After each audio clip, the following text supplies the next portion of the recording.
Yeah. Like, I don't believe in the concept of some kids being gifted and talented. I think that's one of the most bogus things I've ever heard of in my entire life. Every human is gifted and talented. Yeah.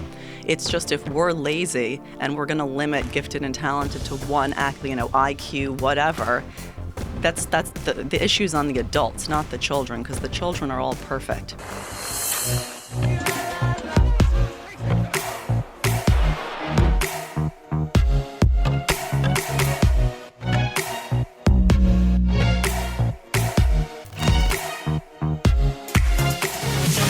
All right, welcome everyone to the School of Greatness podcast. We've got Rebekah Neumann in the house. Good to see you. Thank you so much for being here. I appreciate it. I'm in your house, actually. This is the WeWork headquarters.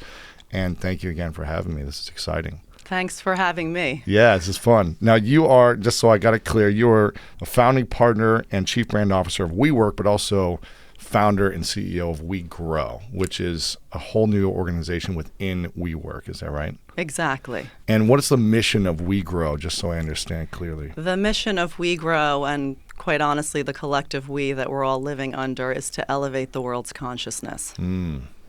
At WeGrow, specifically through unleashing every human's superpowers and expanding happiness. Okay.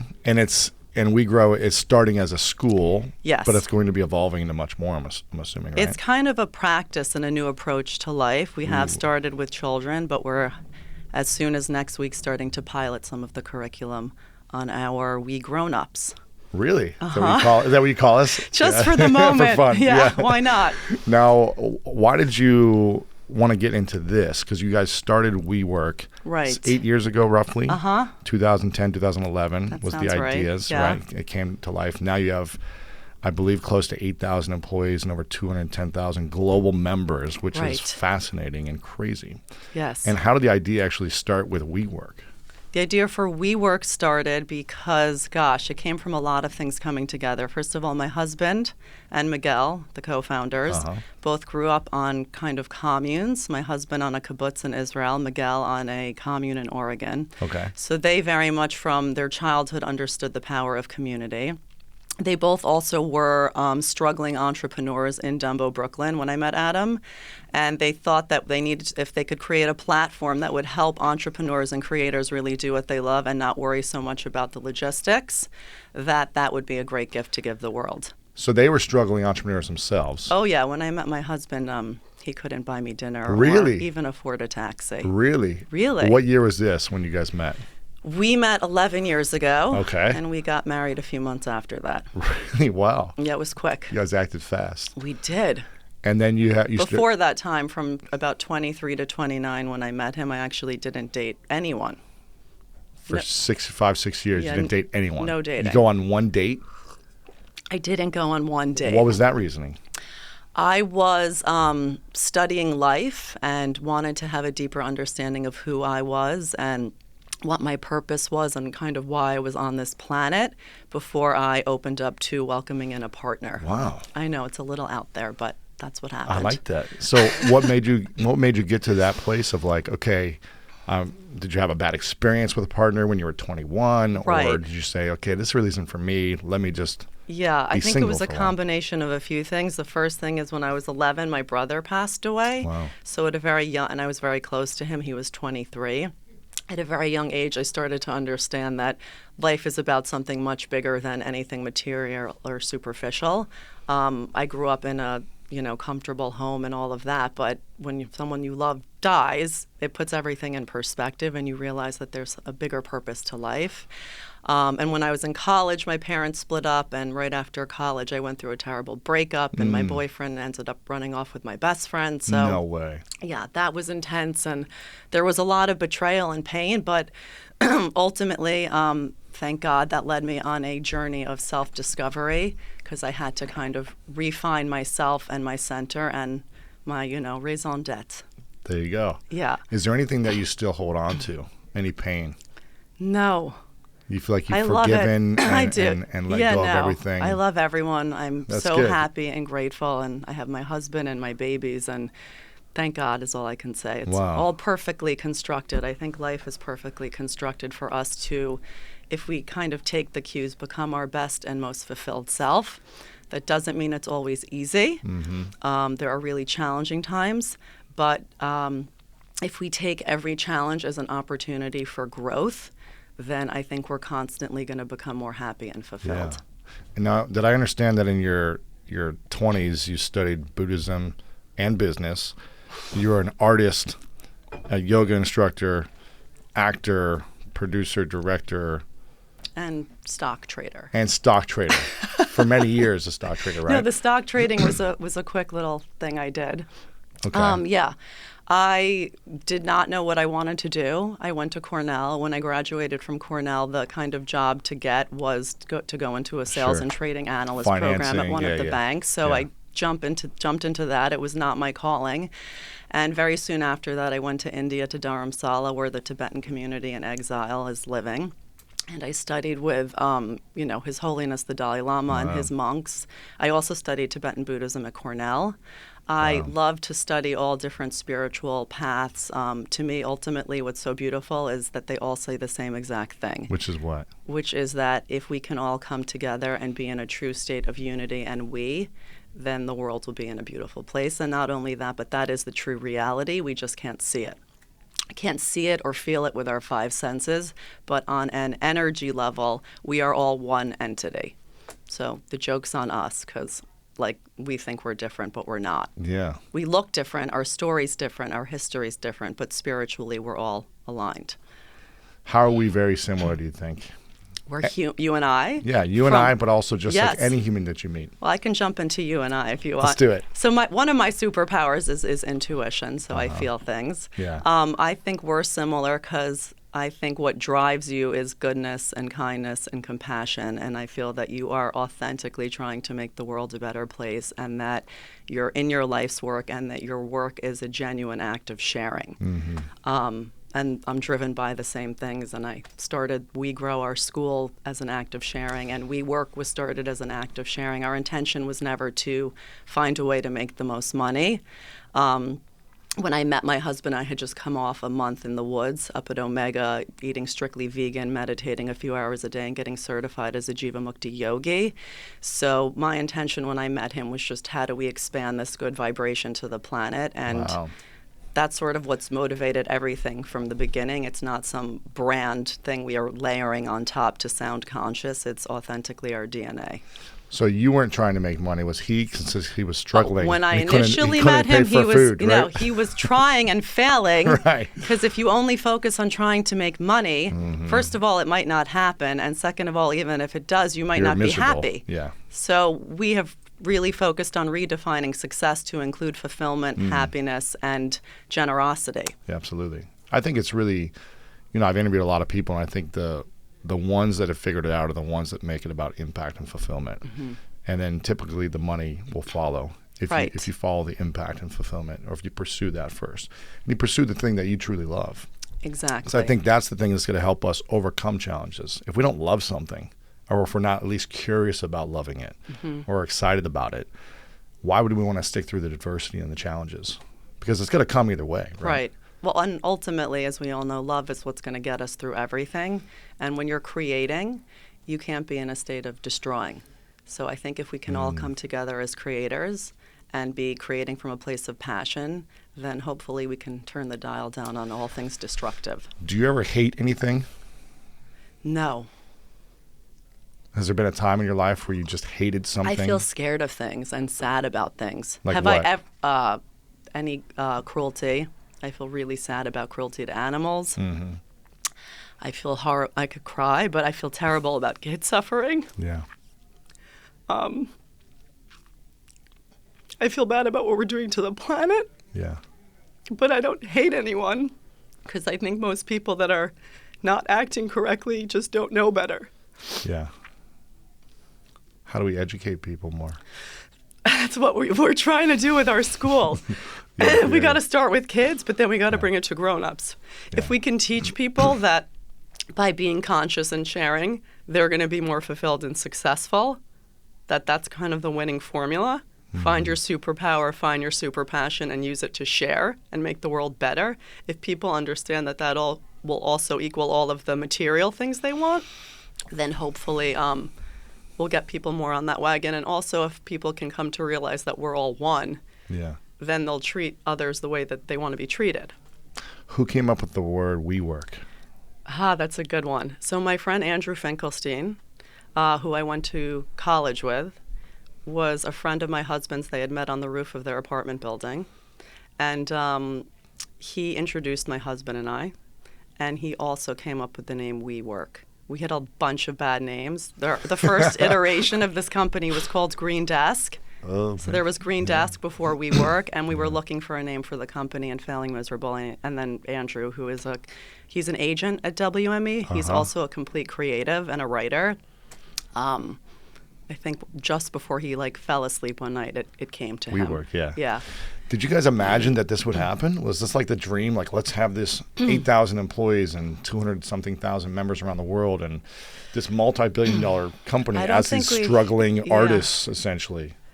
I don't think that we dream in numbers. It's more of an energy and a movement that we can feel. But from the first moment I met my husband, even though he was broke and all of that, which completely didn't matter to me, Really? I could see that together we were going to create something that was going to be large scale for the planet. That's why I married him. Wow. Yeah. Now, had he created anything large scale or successful? Well, he thought he had, but no. So he was making baby clothes when we met. Baby clothes? He actually, his first endeavor was called Crawlers. He made babies pants with knee pads so that when crawling babies would crawl, their knees wouldn't hurt. Did he have kids before? He did not have kids. No one he worked with had kids. The baby clothes did not actually fit kids. The buttons, the buttons on them would stab. I mean, they were very sharp. It was really a hot mess. But he learned a lot in the process. Why did he do baby clothes? I'm not quite sure. I think he thought, or maybe, I don't know, his sister and he came up with this concept that babies' knees must hurt. Maybe because they were snowboarders and snowboarding pain. I honestly don't know. Wow. But it failed, is what you're saying. It succeeded in that he grew through it. Oh, sure. He learned. But I don't know that it ever was bringing in more revenue than it was spending. That's crazy. So what did you see in him that said, okay, here's the man that I'm going to partner my life with, right? And help create life together with, and help thousands of entrepreneurs thrive in the world, and create consciousness through education. Right. How did you see that through baby's knees hurting?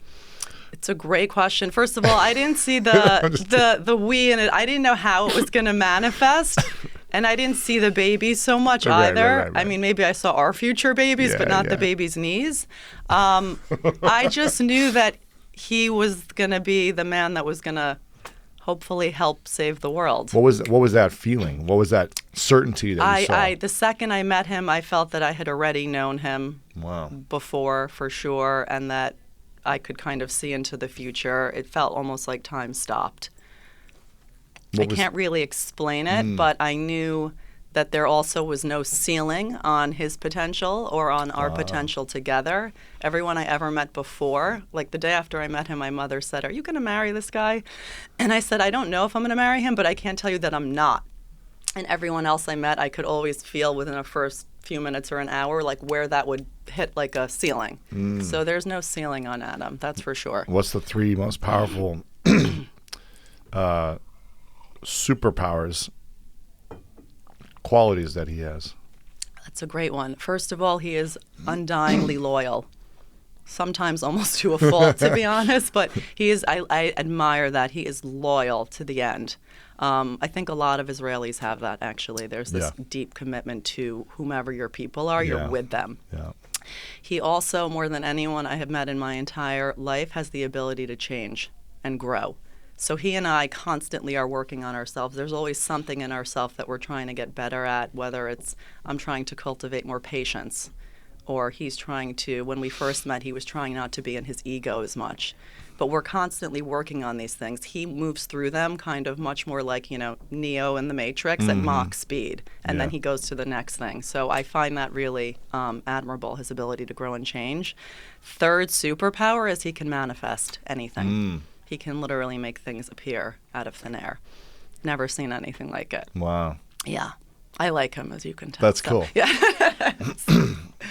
What's the thing you think you get to evolve in the most, besides the patience, which I just heard, which is Right. probably hard as a mom of 5?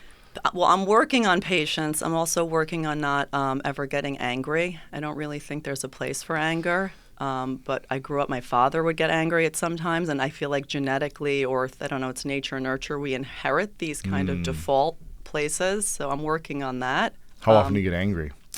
Not that often, but sometimes when I get impatient, I like snap, and then I don't speak in the perfect way, and that doesn't work for me or the people that I'm communicating to, and then I obviously feel bad after. So, But isn't there something that's good about anger or expressing emotions in general? Maybe it's not good to hold on to these emotions, but anger can also teach us something of like what's not working. Like I'm angry Yes. about something like animal cruelty or children cruelty or something. And so it's like, how can I make a difference? Not hold on to it, but use it as a learning tool, right? right, to propel you forward. Yeah, in to a do sense. something then, to take right, action. into action. Yeah. I tend to find that underneath the anger, there's another emotion usually. What's that? It depends on the situation, but it could be pain. It could be some usually fear or pain. Is usually, the anger to me is usually on top of that, if that makes sense. So I try to go to the deeper emotion. What's your biggest fear right now? Whew. I think because my brother passed away when I was young, I have some phobias around like wellness and health. Not for myself, but now that I have kids, thank God they're great. But like every time something small happens, I feel fear inside of myself. Yeah. And I'm trying to overcome. That's probably the biggest thing I'm trying to work on in myself right now, is to transcend fear. It's hard for me. Do you know any mothers that aren't afraid of the safety of their children? I do know some mothers that don't really live in fear that often. Yes, I do. Are they not loving mothers? No, they're actually the most loving. Really? I think they've just come to a place where they realize that fear is not going to protect, and it's not an energy that is going to help their kids feel safe. Because kids 'Cause feel your dad what you did feel. That. Your dad Yes. expressed anger or He fear, did. right? And it doesn't make you feel Well, safe. my when mom someone's- expressed fear, Your dad and was my dad angry. anger. And that didn't help you feel safe. No. Because if I'm sitting here and I feel fear, you're going to feel fear. Yeah, it's going to And project if you're a onto me. child, you're going to absorb it completely. Because In your kids body, absorb yeah. the vibration much more than what's said to them. The energy. The energy, which is why at WeGrow, I'm so focused on the culture and the vibration in the space, and that the teachers are conscious and kind and healthy human beings, because kids absorb the vibration, I think, more than, what our words are saying. And when I was over there yesterday, I peeked in for like 3 minutes. It was a complete opposite of what I went to school as, right? Which, I'm dyslexic, or, whether you want to label it or not, but I Right. grew up very... I wouldn't label it. But Yeah, go right. on. But if you want to label it, right? I grew up, unfortunately, in the school system I was in, they would rank our grade cards based on like all the kids in the class. So I was always in the bottom 4 based on how many students there were. They would see the number on the Good grade for card. you. Right? Yeah, it's fun. Really helped me like with my confidence. And the testing and just how everything was structured. I was an athlete. That's how I got my learning and my teaching. It was like on the Through sports. your body.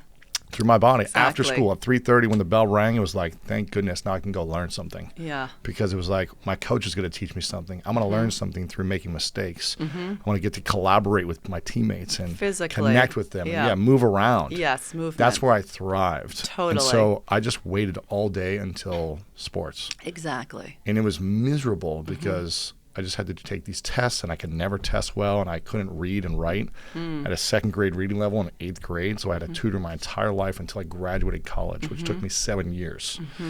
And I always struggled and I always felt like I was just like this dumb kid, this like kid that was never going to be able to learn in that structure. And so when I see stuff that you're doing, it just really inspires me and gives me a lot of hope, because I know there's a lot of kids that don't learn that well in that structure. They learn in different structures. And I think what you're doing, just seeing it for a few moments, was it brought me to like this emotional state. I was like, wow, I wish I had this, because I can only imagine where I'd be if I had that type of structure in my life that allowed me to express my superpowers, as opposed to 2 hours a day of practice, and having the whole day. So what got you inspired to launch a school that was different than everything else? And what is the structure of the school that WeGrow is right now? First of all, I want to commend you for manifesting your superpowers, albeit a challenging situation, because you're obviously doing your life's work, and it's incredible. Thank you. Yeah. What got me to do this is basically all of the things you just said. Having grown up in New York and going to one of the most prestigious middle and high schools and on to an Ivy League and all of that. You went to private schools your whole life. I actually was in public until 7th, which I liked. Yeah. And I liked, Horace Mann, where I went to private as well as Cornell. They were all great schools academically. Yeah. Yes. But I didn't feel that any of these institutions were, like, as part of their mission, trying to cultivate whole, compassionate human beings who were in touch with whatever their superpower might be and teaching how to use that power to help the planet. That wasn't kind of part of what was happening there. It was more like, this is what's happening regardless of who you are and what your gift may or may not be, and we're going to judge you and assess you on this very kind of simple scale, which you just laid out. Structure, Like, I don't believe in the concept of some kids being gifted and talented. I think that's one of the most bogus things I've ever heard of in my entire life. Every human is gifted and talented. Yeah. It's just if we're lazy and we're going to limit gifted and talented to one IQ, whatever, that's the issue's on the adults, not the children, because the children are all perfect. So for me, first of all, we place equal emphasis and priority on your spirit and your mind and your body.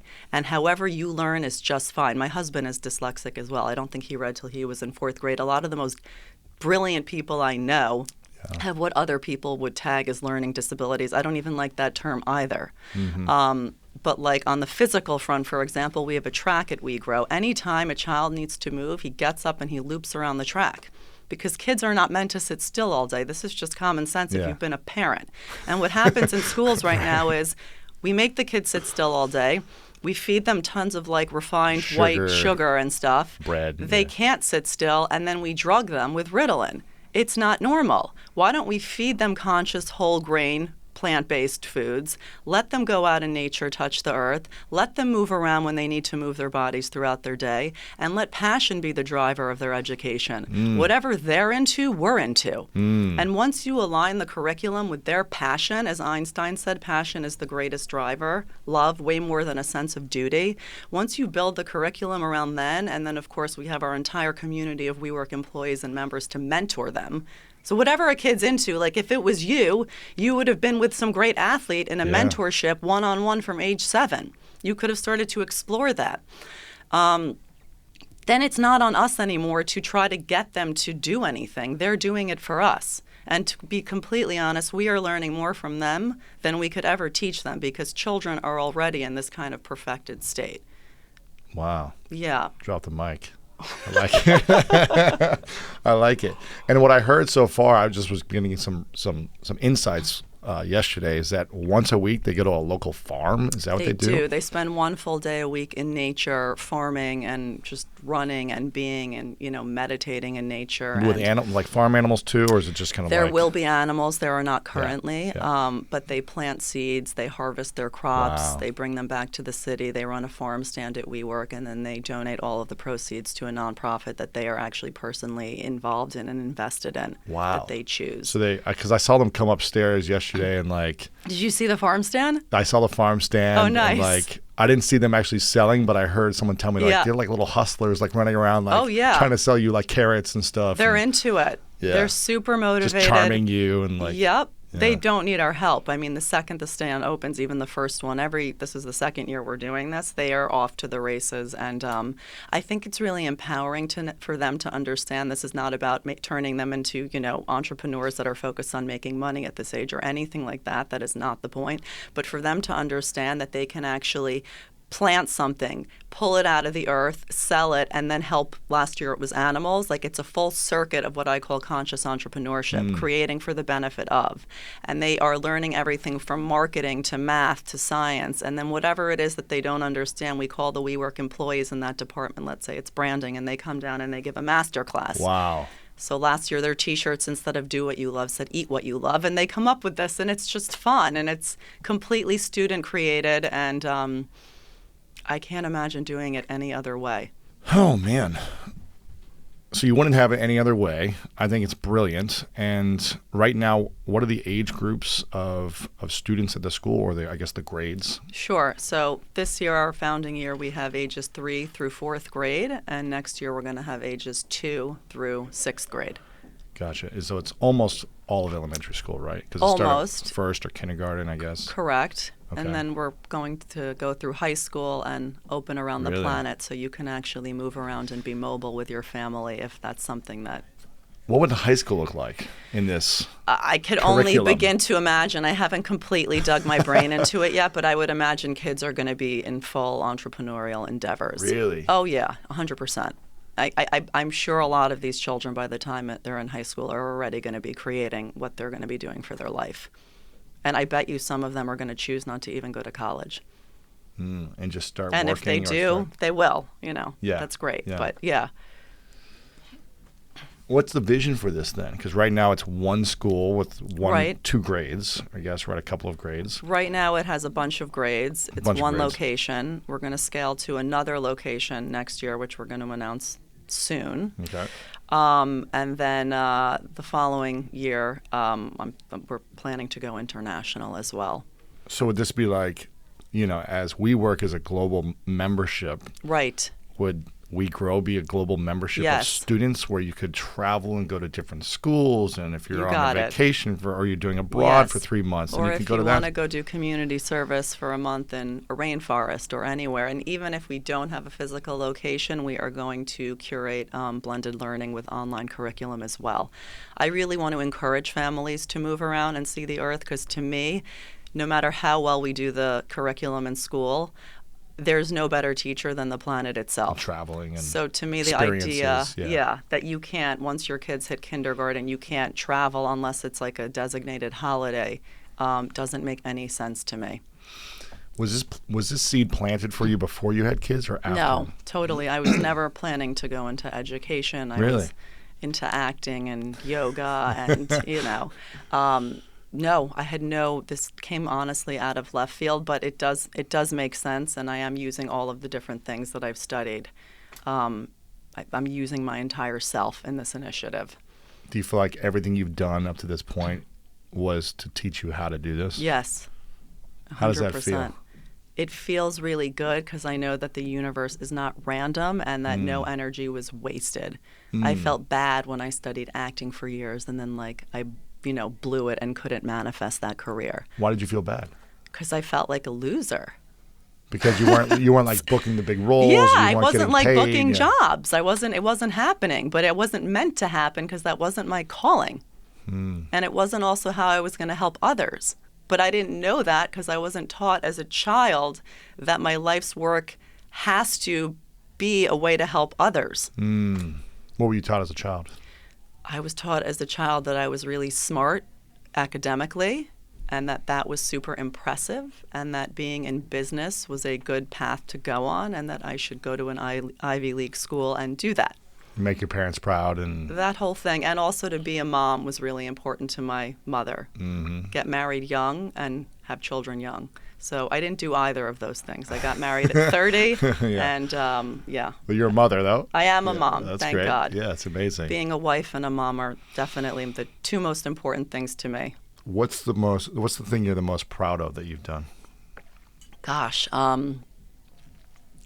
probably helping my husband and other people around me manifest their callings. And that's what I'm trying to do with the school as well, is really empower others to manifest their life's work. I love empowering other people. It does not make me feel small or less than. It actually makes me feel very fulfilled. And I think it's a specific superpower that women have because we can conceive life and bear life to empower others. And I think that goes beyond your own infant or children. I think we're meant to be in a state of empowerment always for others. Well, so where do you think you'd be had you booked a couple of big roles and, probably acting lost and miserable and in my ego. Drugs and, it's really hard to act and not be about the I, because there's so much focus on How do I Image look? and, yeah. How do I feel? How am I walking? How am I talking? It's like a lot of I. It's not that much we. It's a lot of like seeking the awards and is this good enough? And am I going to Correct. get booked again? And what do others think of you? What are they saying about me? Yeah, or And how will they perceive you? Or am I in the right rooms? And are they that inviting whole me? thing. I actually felt very empty in that whole world. How long were you I pursuing? lived in LA for 4 years, I think. Yeah. But it's okay because I had an incredible acting teacher named Eric Morris who taught me to connect with my truth. And that is something I use in life all the time. He is like one of my gurus. Wow. And I also studied a lot of yoga and Buddhism and Kabbalah during that In time. LA, yeah. In LA. So you never know. Wow, there Yeah. you go. What was the greatest lesson that acting taught you that you use today? To be present. Because you can't perform well if you're not present. If you're you're not thinking in- somewhere else, right? Yeah, if you're not in, you're not on. You've got to drop Yeah, in. you've got to be present. You got to drop in. I surf now, and it does the same. Yeah. Yeah. You Yeah. surf the Atlantic? I have surfed the Atlantic cold. this summer, but not right now. My husband's a little Yeah. crazier than me, but surfing is awesome, and yoga, of course. Are there any actors that you're aware of that are able to perform at such a high level and also not make it about them?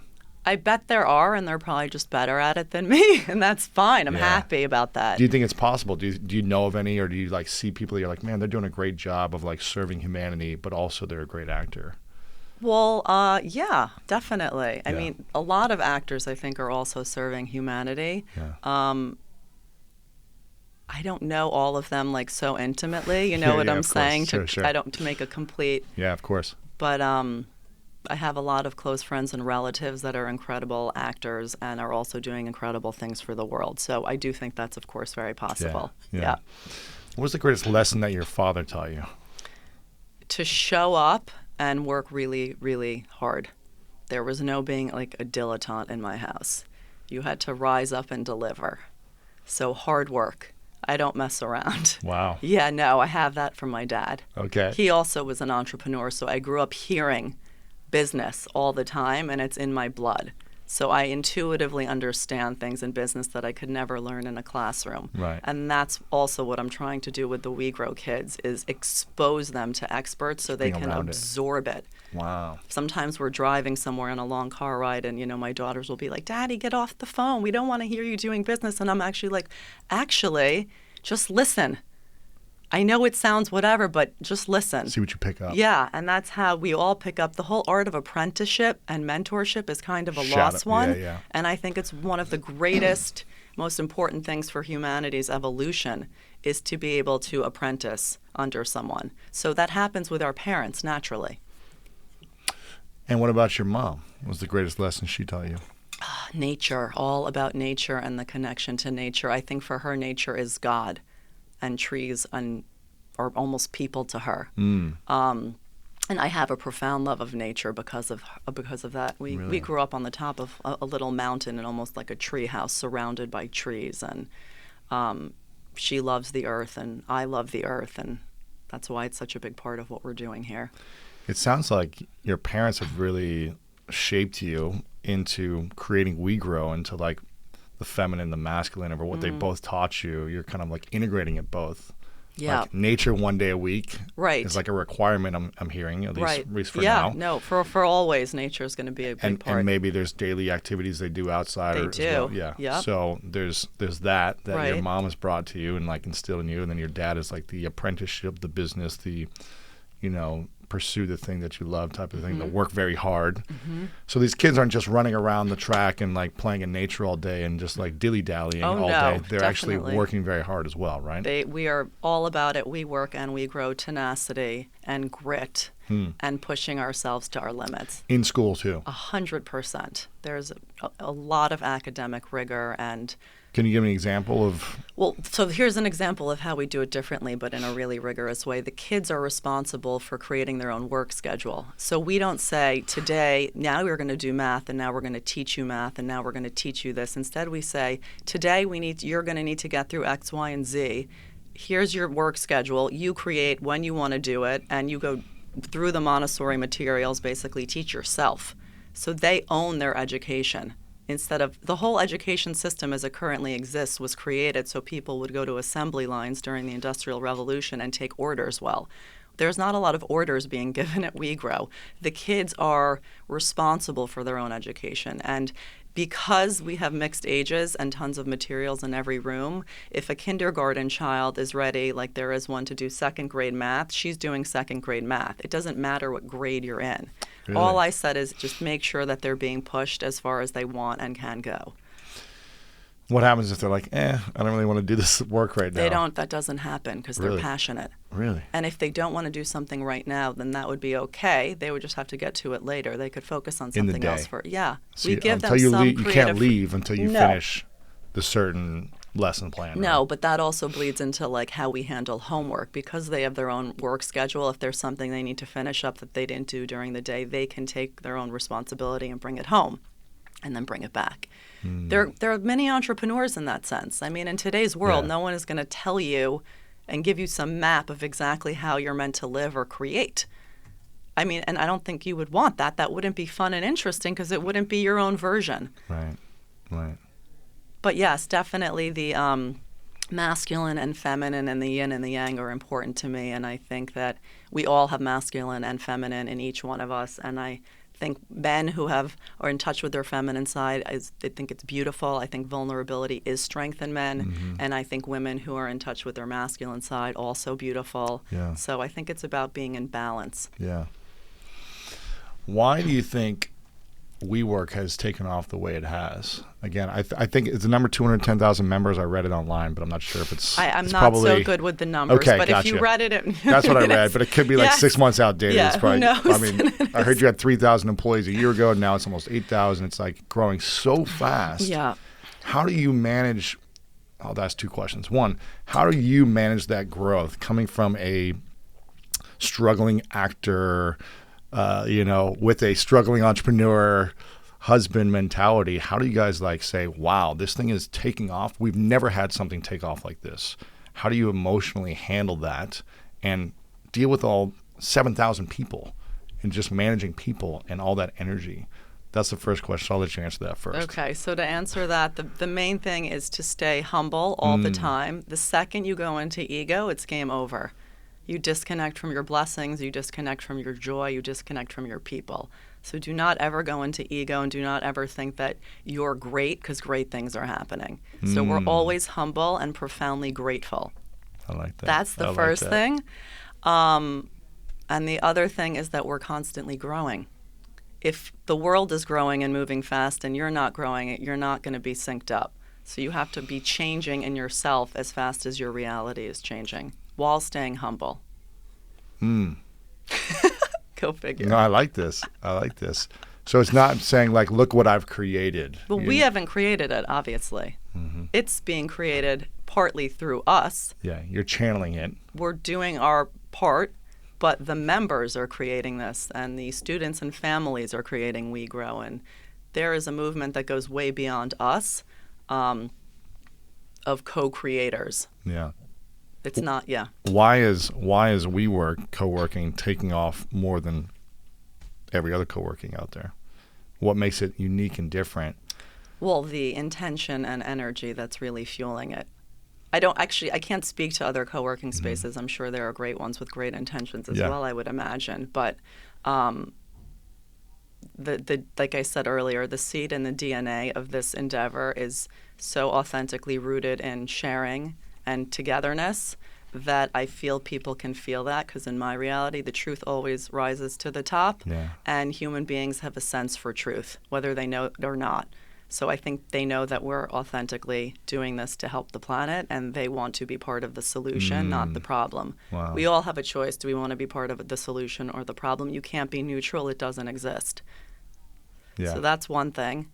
And why else is it? I think because the people involved are just awesome. I mean, quality my people. husband also just knows how to make things happen, like I was saying before. Yeah. Why do you think he knows how to manifest? Do you think it's because he wasn't able to learn with the certain school structure? The dyslexia served him tremendously. I feel like a lot of dyslexic Yes. people manifest. They I feel like do. Well, I feel because like he had to figure out how to get people to help him from a that's very what young age. My whole life is He just couldn't like, even make it through otherwise, and Yeah. no one even knew he was dyslexic because he was like doing, Yeah. moving around so well. Yeah. Yeah, I don't That's know. interesting. I'm sure I'd have like great conversations with him too. Yeah. My other question was, what's the vision? You've been doing this for 7, 8 years now, and you just started WeGrow. It's just like the pilots and everything is happening now. But in 7, 8 years, where do you see WeWork and WeGrow manifesting? How big is it? How impactful is it? How far is the reach? I mean, our vision and dream and goal would be it would be around the entire planet. Of course, that's the intention. We want to create a whole we world where everybody is unified and happy and together. Wow. That's the intention, but we need the help of the whole world to make that happen. I keep saying we're all on the same side. Either we're going to figure this out together and help each other and we're going to all save the world, or the world won't exist and then none of us will, you know what I'm saying? I feel like it's kind of at a critical point right now, but we are all on the same side. How many students do you want to have a part of WeGrow in the next 7, 8 years? Like I said, I don't think in You're numbers. not thinking in numbers, gotcha. But I mean, many, and we want to scale to students 50 to 100, yeah. students all around the world that have little to no money, and Wow. Would every WeWork essentially? Would you like there to be a school attached to every WeWork? Every Is that city, I would say, maybe. I have to think about it. That has a WeWork potentially could have a WeGrow, but also if we create the online curriculum correctly as well, then hopefully many other kids can access it that maybe don't, live near a physical location. What's a question you wish people would ask you that they never ask? Oh gosh. I don't know. What do I wish people would ask me? What I like about them? I don't know. Right. Something about them, Something I guess. about you. Not about Got me, it. no. Got it. Interesting. Yeah. What's the thing that you're most proud of that most people don't know? That's interesting as well. I'm really flexible. Emotionally, spiritually, physically. Physically, yeah. I mean, You're a yogi I've been a instructor, yogi, yeah. and I, haven't had any meat since I'm 12, and It's 12. Wow. yeah. That's interesting. But I think being flexible and having a flexible spine. I'm sure you know this as an athlete, but a yogi in India once told me if your spine stays nimble, you won't age. It's all in the spine. Is that why you look 21? I don't know if I look 21, but I'm trying to work on my spine. Useful, yes. yeah. Yeah. Flexible spine. I mean, that's a random thing. I don't know if it's something I'm most proud of, but it's a random thing. That most people don't know. Yeah, okay. The not eating meat is a big one for me as well. Since 12, wow. Yeah. I have no judgments if people eat meat. I understand they eat meat. I get it. But I do think for the environment and for health and for animals, eventually, we can move in the direction of not eating meat. That would be a good thing. Yeah. I live in LA, so I spend a lot of time with vegan friends and go to a lot of vegan restaurants, and tasty, right? it's great. Yeah. I love it. Yeah. It's something I battle with constantly because I understand the principle. Yeah. But it's like when I've been conditioned my whole life for know. something, and it's like, as someone who's like lifting and working out a lot, it's just like, it's figuring out that process. But I constantly am conscious of how I'm eating meat. And I try to go out with my vegan friends often. That's awesome. To spend time at vegan restaurants. Right. And it's like if I can do multiple meals in a row without meat, that's what I try to focus on. That's perfect. Yeah, Reductionist. don't judge me, though. Yeah, I have no judgment. just But there teasing, I'm are a teasing. lot of really strong athletes that are There are plant-based, more right? and more. Very does much exist, so. It's right? happening in the Yeah. MMA and football and basketball. There's more and more plant-based athletes coming out that are super strong and super fast, and it's just changing. It's doable. Absolutely, it's doable. It's just changing the perception and changing the awareness around it. And I think there's one easy way to do conditioning. that, which is just everyone can watch a film on how the meat's actually getting seen to it. their. No, I've I don't know seen- if you've seen I- Earthlings. no, Earthlings. Anyway, you know the movie that got me actually to like really think differently is man, what's it called? It was on Netflix. It was an original called man, it wasn't even a documentary. It was like a movie. Brad Pitt produced it, I think. That was called, oh my gosh, It was about a big pig. Did you watch this No, movie? I didn't see this one. Okja. Oh my gosh. Yeah. Okja. Literally, I watched this movie and I was like, it created such an emotional connection to animals, which I was just like, I can't eat meat. Right. But I wasn't strong enough to not do it. But No, I mean, I get it. But it was like, wow, it really hit me. It wasn't even about like the meat processing and things like that. Right. But it was just like The animals. Yeah, the Well, heart also, of when animals. you eat something, you're also absorbing the energy of that thing. I know. So if the animal was sad, then you're kind of taking in that. I know. But anyway. But isn't the planet sad? And so eating working- plants and vegetables that is just like sad soil, sad like oxygen, Well, yeah, like it's a everything. big it's problem. We need to all the food we eat is make sad. the earth healthy again so that we can Right. have live produce. That's like a really Yeah, I'm just something trying to we're justify actually- my No, it's all, my actions. baby steps. Exactly. Yeah. This is a question I ask at the end. It's called the 3 truths. I ask everyone this. Okay. 3 truths. Now imagine, hypothetically, that you've lived as long as you want to live. That might be forever. There you go. And imagine that at some point your physical body has to go. Okay. And it's your last day. Let's just imagine, hypothetically. I imagine that regularly. Okay. Yeah. You've accomplished and created and become and done and lived everything you want to do. Your family is happy and they've lived the lives that they want. You've seen it all. You've created it all, the business or non-business or structure or whatever it is, you've done it. And you've empowered the world. For whatever reason, everything you've said and shared and written has got to come with you when you pass. And so no one has access to your materials anymore, personally, your audio or video or written words.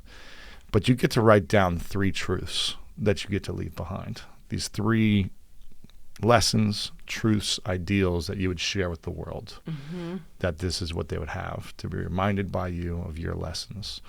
What would you say are your 3 truths? Wow. I would say the first is that only love is real.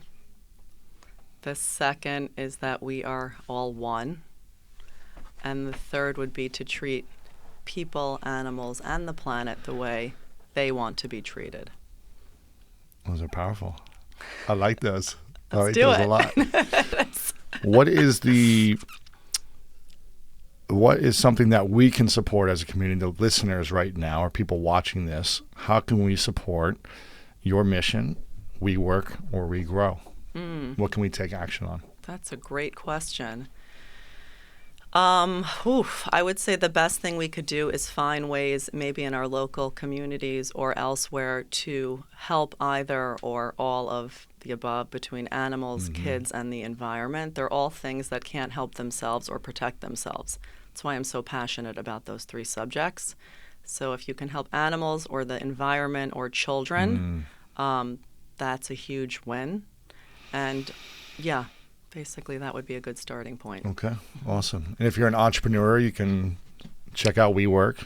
Totally. You can check out WeWork.com and see if there's a location near you. And it's got the zip codes. You can just type it in. You can also just join as a We member and plug into the global network of creators without actually being in a physical location. Oh, what's We member mean? What is that? It means that you're a member in the community without actually having to physically sit in one of the buildings. Interesting. What does that give you if you're a That We gives member? you access to all the creators globally that you can co-create, collaborate with. Yeah.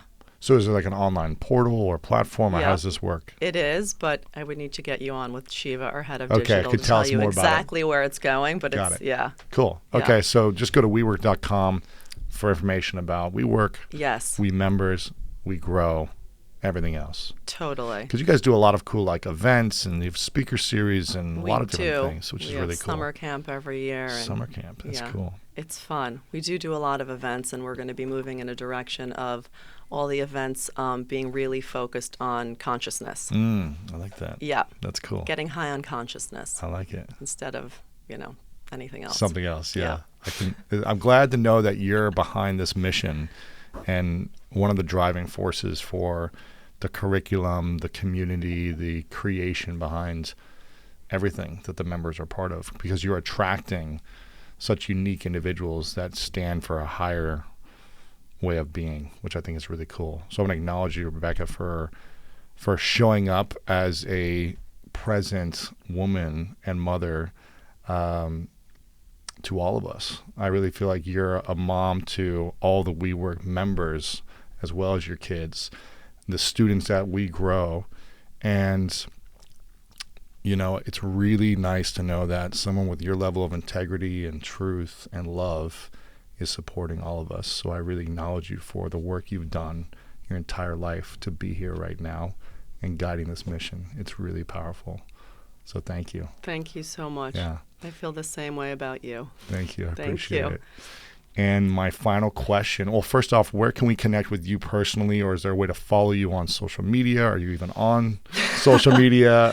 Intentionally not that much, Okay. but WeGrow is on Instagram. At WeGrow. Just at WeGrow. Okay. So that's kind of how I So communicate. follow WeGrow. And we have WeWork as well. At WeWork. Just WeWork, simple. Okay, but Yeah. you're not personally on Instagram or Twitter or anything, or I am on. I'm citizen of We, but it's private. I'm not really No that one can- cool. I only have no like one can- 200 followers Gotcha. or something. citizen of We? Is that what it is? Yeah, but it's not. But no one can follow you anyways because Yeah, you're I'm private. I'm not that good at that stuff. I don't It's know. okay. I also, if I have free time, want to really be present with my babies. You got 5 kids, yeah. Versus like diving 5 into kids or my 4 phone. kids? 5. 5 kids, yeah. I mean, it's like Yeah. you don't have much extra free time. No free time. No free time. No, unless I schedule it. Unless you schedule Yeah. it. Schedule Then it's Instagram like time. in the block, free time. Yeah.